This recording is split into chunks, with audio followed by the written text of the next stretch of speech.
The Kia Stonic key fob from 2017 to 2019 uses a 3-volt CR2032 lithium coin battery. If the remote isn't working, start by replacing this battery. To open the key fob, use a small flathead screwdriver or plastic pry tool. Insert it into the seam and gently twist to separate the two halves. Once open, you'll see the battery held by a metal clip. Note the orientation. The positive side faces up. Remove the old battery and insert the new CR2032 with the correct polarity. Ensure the positive side faces up. Snap the case back together securely and test the fob by pressing the buttons from a short distance. If the key fob still doesn't work after replacing the battery, there are a few things to check.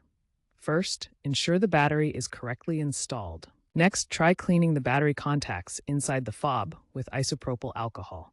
If the remote works intermittently, it could be due to signal interference. In rare cases, the key fob may need reprogramming by a Kia dealer, which can cost between $50 and $100.